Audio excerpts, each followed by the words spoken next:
Je m'appelle Mustapha Chadid, je suis artiste sculpteur sur métal.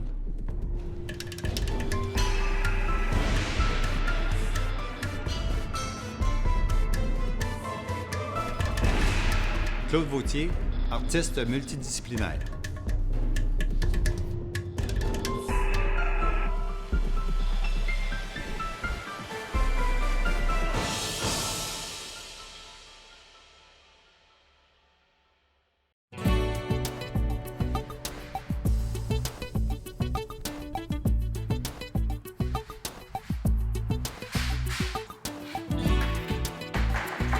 J'adore le métal, tout ce qui est dérivé du métal, c'est-à-dire le souder, le couper, le plier, le tordre, c'est ça. J'adore ça.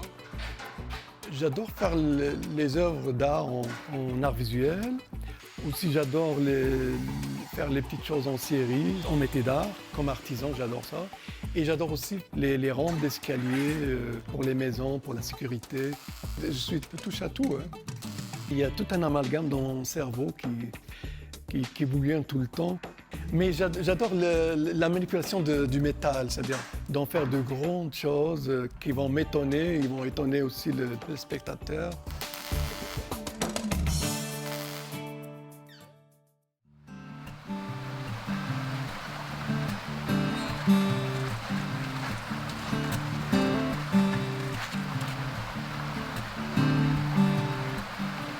À chaque fois que je veux relaxer, il n'y a rien de mieux que de venir faire de la photo en nature.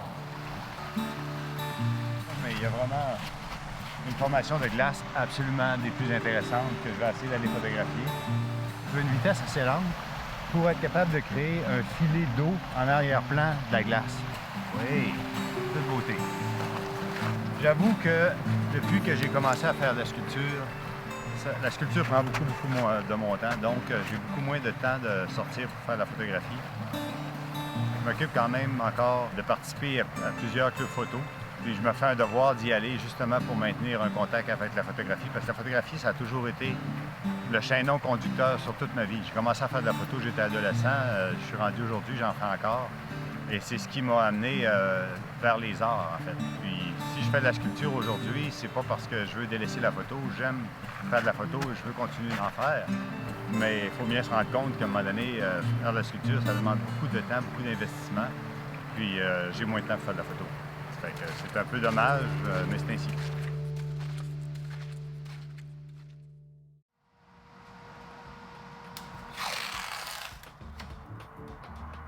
Je suis né au Maroc, à Casablanca, dans une famille moyenne. Et mon père était un artisan, il travaillait le métal. Ma mère était couturière. Durant les vacances, j'allais travailler avec mon père à l'atelier. Et en même temps, des fois, je reste avec ma mère, je l'aide pour couper les tissus, pour la voir comment elle travaille. Ça m'a beaucoup aidé, ces deux choses-là. J'ai découvert aussi le côté artistique et aussi le côté commercial, c'est-à-dire comment traiter le client, comment préparer les commandes. Et j'apprenais comme ça comment être autonome. Je travaillais le métal, mais aussi la peinture. J'achetais la peinture à l'eau, là. Je faisais des choses. Et après, j'ai eu l'idée d'aller m'inscrire dans une école d'art au Maroc. Alors j'ai passé le concours et ils m'ont refusé. Ils m'ont dit non, vous n'êtes pas apte à suivre les cours. J'étais déçu, vraiment. Alors je suis allé en sciences, ils m'ont accepté. C'est le monde de la physique, les pendules, qu'est-ce qui gère l'univers. Alors je suis resté là-dedans. J'ai arrêté la peinture, mais je suis branché sur la construction de petites machines. J'aimais beaucoup fabriquer des machines mécaniques utiles pour les gens. C'était ça le départ de mon côté scientifique, ingénieur.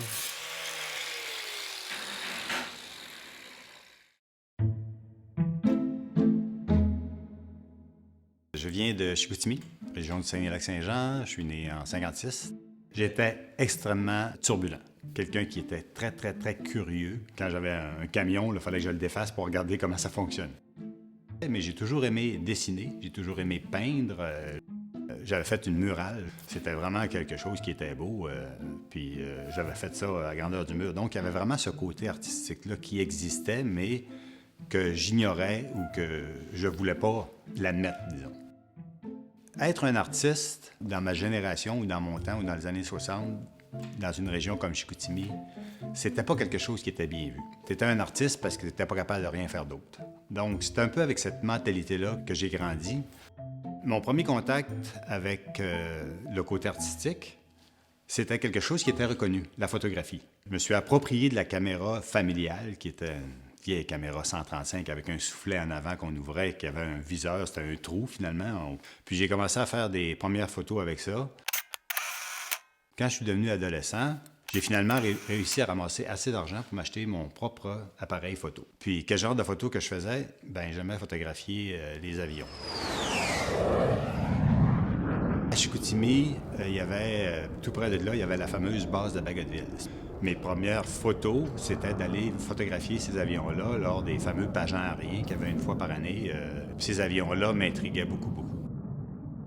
Dès l'âge de 11 ou 12 ans, je m'étais dit, c'est ça que je vais faire dans ma vie. Je vais devenir pilote de ces avions-là.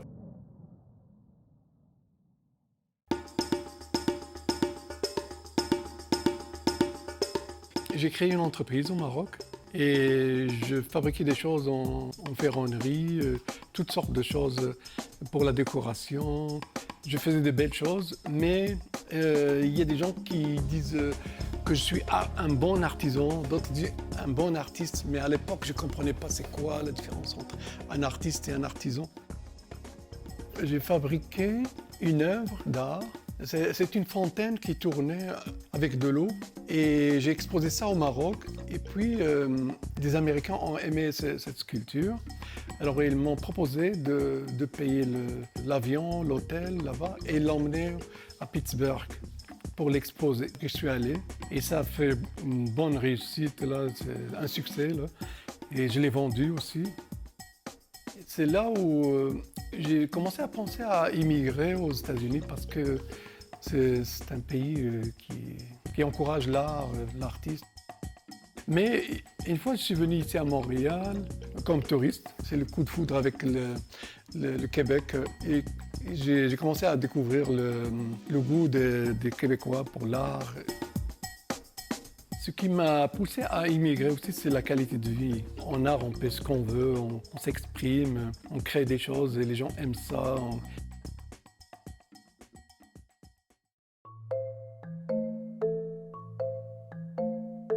Quand ma mère a vu que je démordais pas de l'idée de devenir pilote, c'est elle qui m'a dit un jour, ben si tu veux devenir pilote, il va falloir que tu ailles au collège militaire.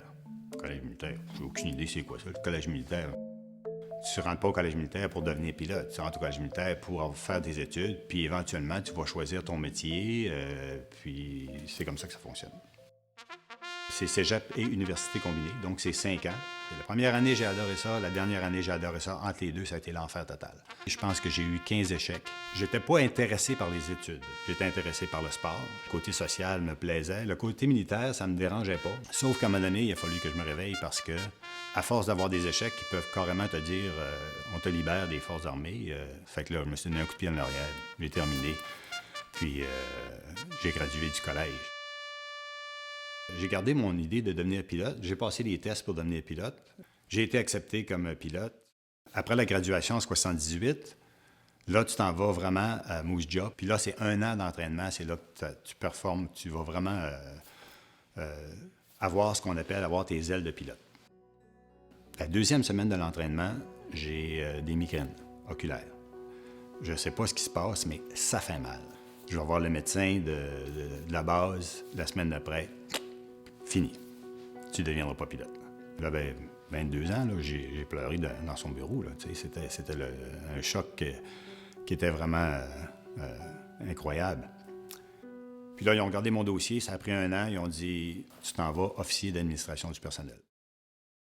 Même si je ne suis pas devenu pilote, j'avoue que j'ai eu une très, très, très bonne carrière. Puis j'ai pu quand même faire 36 ans comme militaire.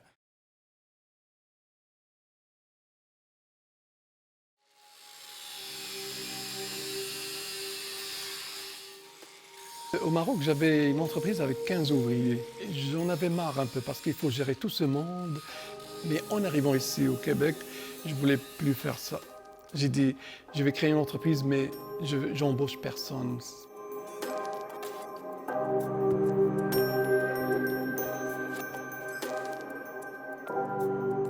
Alors, ce n'est qu'en arrivant ici au Québec là, que je me suis inscrit à l'Université de Québec en Outaouais, en art.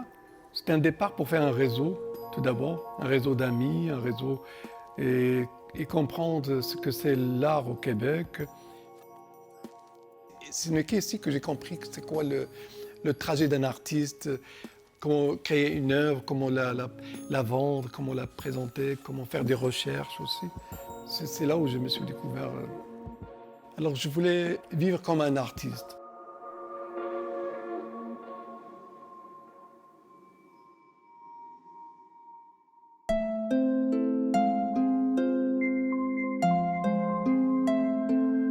J'ai voyagé beaucoup. Suzy, qui est mon épouse, et moi, on a toujours aimé voyager. J'ai visité au moins une 50aine de pays, si c'est pas plus.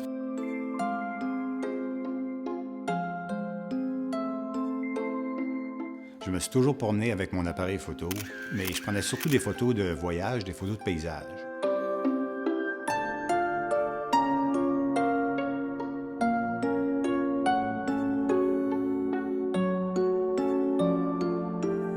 Ce que j'ai toujours voulu faire par la photo, c'est de montrer ce qui est beau, de montrer aux humains que notre planète, elle est belle.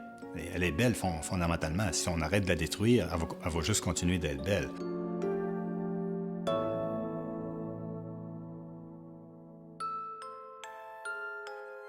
C'est surtout au début des années 90 où j'ai vraiment développé plus le côté artistique de la photographie. J'ai commencé à faire de la photographie de mariage. Puis en 2004, j'ai décidé de créer ma propre entreprise en photographie qui s'appelle Ganimage. Je voulais être un photographe reconnu. Mais entre ça, j'avais déjà commencé un bac en art à l'Université de Hull à ce moment-là, qui a pris presque 15 ans. J'ai terminé mon bac en 2015. J'avais la chance d'être un adulte, donc de prendre les cours que je voulais prendre et d'aller à mon rythme. J'ai adoré chacun des cours que j'ai suivis. Chaque fois que je touchais un nouveau médium, j'aimais ça. Au niveau de la sculpture, au niveau de la peinture, au niveau informatique, et j'ai persévéré. C'est important pour moi de compléter mon bac et d'aller chercher une reconnaissance. L'aspect d'aller chercher une reconnaissance, ça a toujours été extrêmement présent. 1, 2, 3. Après avoir terminé mon bac en 2015, je me promenais le long du ruisseau de la Brasserie à Gatineau, puis il y avait la fameuse exposition Recyclard. Puis je m'étais dit, l'année prochaine, en 2016, je vais exposer ici.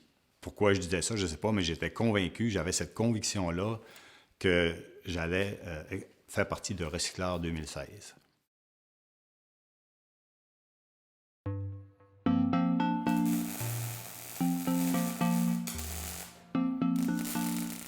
Quand j'étais jeune, l'atelier de mon père se trouve comme un quartier pour les artisans. Alors il y avait des artisans qui fabriquaient des barbecues, des seaux en métal. Ils allaient à la ferraille, à côté. Alors il y avait plein de voitures. Alors ils prenaient ces voitures et les découpaient. Mais ça, c'est pour survivre. Quand je travaille ici à mon atelier, là, je revis ces choses que j'ai vécues quand j'étais jeune avec ces artisans.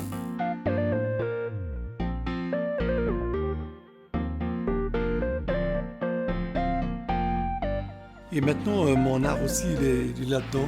Je recycle des morceaux de métal qu'on jette.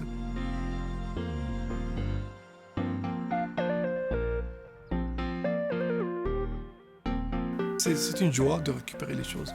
Moi, j'aime pas jeter les choses. J'essaie toujours de redonner une autre vie aux choses que je récupère. Une œuvre qui ne se vend pas, je vais la recycler tout le jour. Je leur donne un autre sens et ça marche.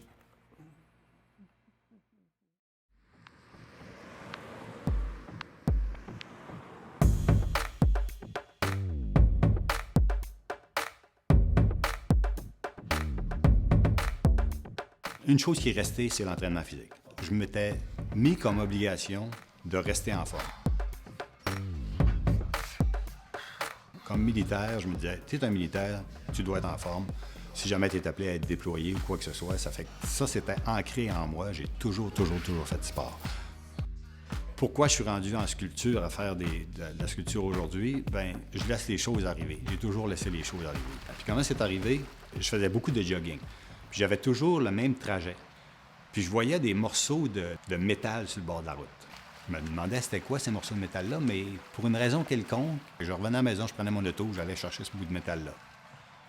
Aujourd'hui, je sais que c'était des morceaux de lames de suspension de camions ou de véhicules qui cassaient puis qui tombaient sur le bord de la route. Puis au fil des années, j'en ai peut-être ramassé une quinzaine. Puis je me disais, un jour, je vais faire de quoi avec ça.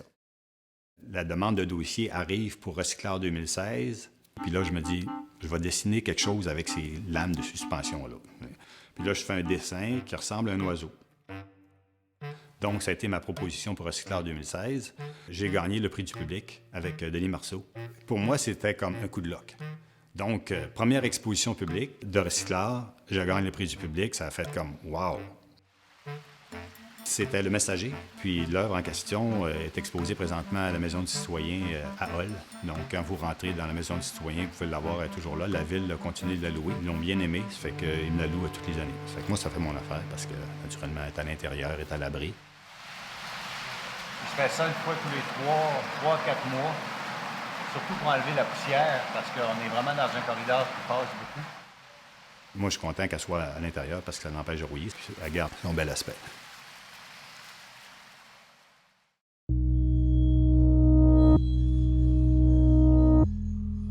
Mes sculptures, ils ont un aspect archaïque. Mon père, il fabriquait des machines artisanales pour pomper l'eau. Ça m'a aussi imprégné dans mon art. Alors, je fais des sculptures maintenant qui sont mécaniques aussi, cinétiques. Les sculptures cinétiques, c'est quelque chose en mouvement. Mais quand on parle de mouvement, il y a toujours le temps pour expliquer ce mouvement, pour définir ce mouvement. C'est le temps. C'est pour cela que je m'intéresse à la notion de temps. Cette intrigue de c'est quoi le temps, comment arrêter le temps. C'est quelque chose qui nous échappe tout le temps. Il y a toujours un instant, juste une minute après, ça devient de l'histoire, ça devient du passé.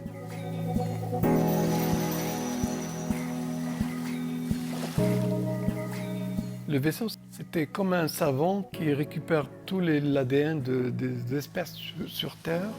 Il les met dans un vaisseau pour les emmener sur une autre planète. Chaque jour, il y a plein d'espèces qui disparaissent à cause du réchauffement climatique. Alors, j'ai fait ce vaisseau juste pour ouvrir le débat sur ce qu'on vit sur Terre. C'était l'Arche de Noé, mais c'est une autre forme moderne. J'ai fait plein d'expositions, mais on n'est jamais satisfait, l'artiste n'est jamais satisfait. Il cherche toujours à faire quelque chose de mieux, d'aller plus loin, de chercher quelque chose de nouveau.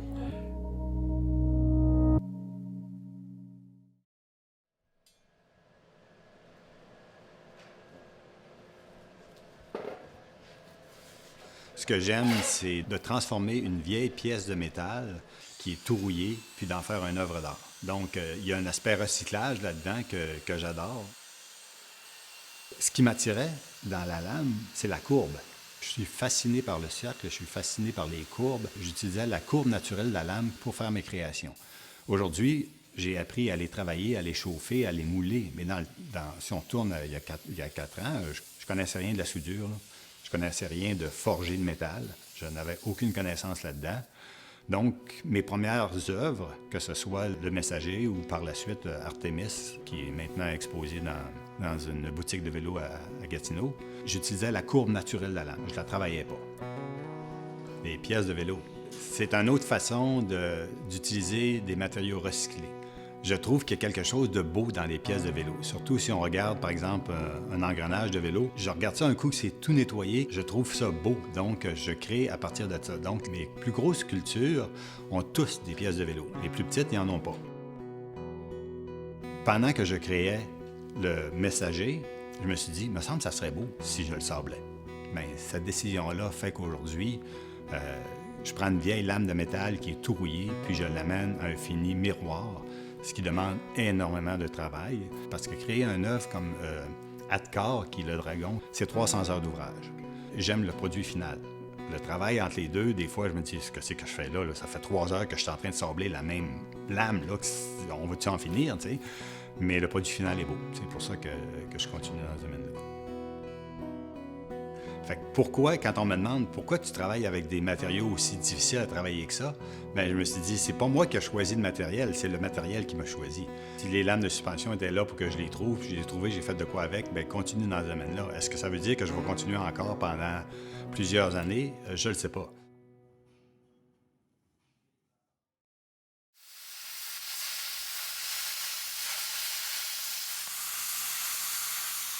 Pourquoi je crée des choses immenses, puis je crée des choses tout à fait minuscules. Dans ma tête, c'est l'esprit récupérateur.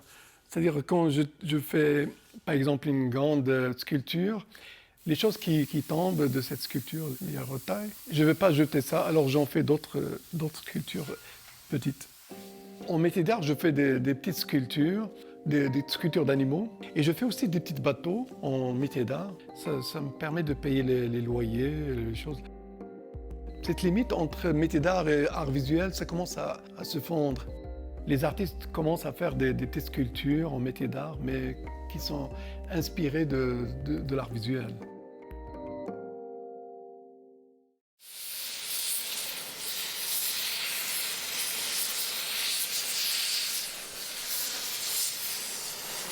De ce temps-ci, qu'est-ce que je fais? C'est que je produis des sculptures grandeur un peu plus raisonnable.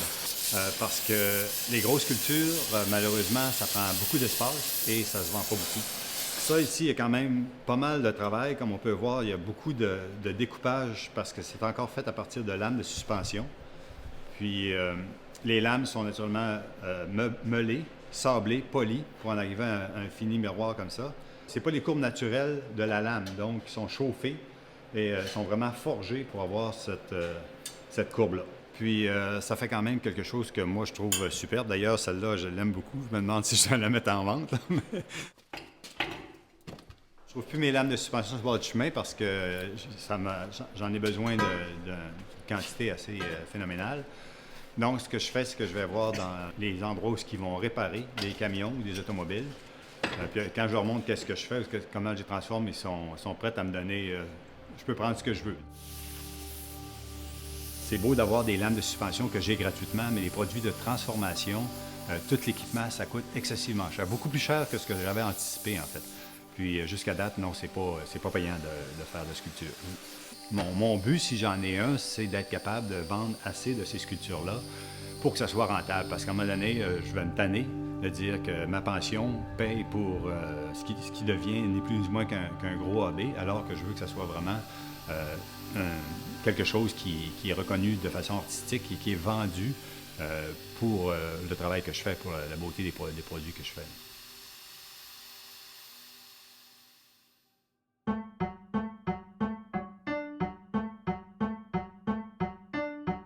C'est une maquette du projet d'une école à Val-des-Monts, l'école Poltimore. Ça va être en métal corten, un métal qui rouille et qui reste rouillé, mais qui ne se désintègre pas. Ça me prend comme 3 mois pour réaliser cette œuvre, pour la construire. Des fois, je travaille sur plusieurs œuvres en même temps. Dès que l'inspiration s'arrête pour une sculpture, ça reprend pour l'autre, et c'est ainsi de suite.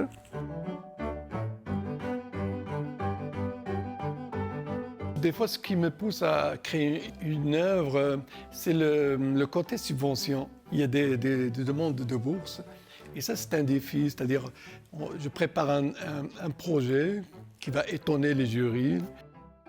Moi, je ne pars pas de dessin, je ne fais pas de calcul. Je ne réfléchis pas, je travaille chaque jour. Ce qui m'inspire, je vais le faire. Je vais découper le métal au hasard pour faire cette idée. Sauf pour les demandes de subvention, là, on est obligé de faire un dessin. Mais la plupart du temps, je suis moitié sur l'ordinateur, moitié à l'atelier. Mais je travaille aussi avec des logiciels pour dessiner mes œuvres parce qu'ils facilitent à l'artiste la vue de la sculpture en 3 dimensions. On peut la tourner, on peut agir, on peut couper les morceaux sur l'ordi. C'est un logiciel que j'adore.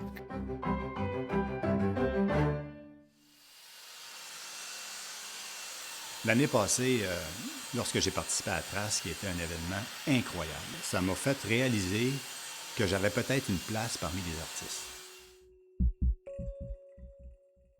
C'est quoi Trace? Ben, c'est un symposium qui dure une semaine de temps et qui est uniquement pour les artistes en art visuel. Donc, c'est un symposium qui est unique parce que ça n'existe pas ailleurs. Donc, 20 artistes qui vont se rencontrer dans un endroit qui s'appelle la Chamboisée, qui est un endroit dans la nature.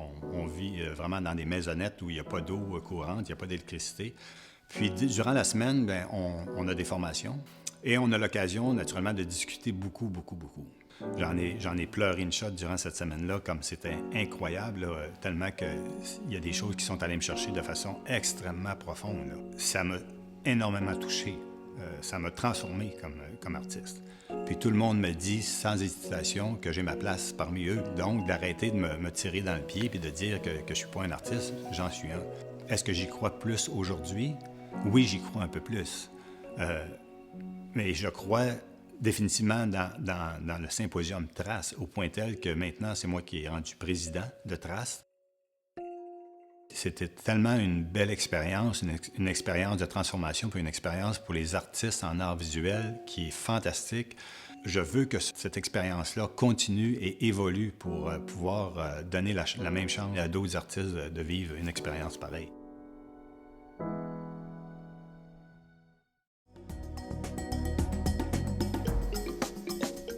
Je suis un ingénieur raté. Je me définis comme artisan habile, c'est-à-dire qui aime travailler avec ses mains. Mais artiste, je ne sais pas. Mais il y a Picasso qui a dit une fois, l'ouvrier, il travaille avec ses mains. L'artisan, il travaille avec sa tête et ses mains. Mais l'artiste, il travaille avec sa tête, ses mains et son cœur. Quand je réalise mes œuvres, je les fais avec cœur. J'adore ce que je fais. Même si ça ne rapporte pas beaucoup d'argent, j'adore ça. Je m'en fous. D'ailleurs, toutes les œuvres, j'aime pas les vendre, mais je suis obligé de vendre ça. Je me dis qu'un jour, quand je serai riche, là, je vais racheter toutes mes œuvres, les ramener chez moi, parce que c'est ça. Mais je les aime toutes.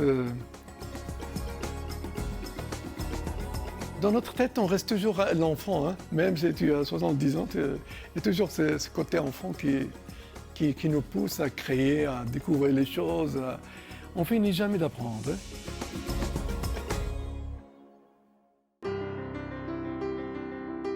Quand je crée une pièce, l'intention, c'est de créer quelque chose qui est beau.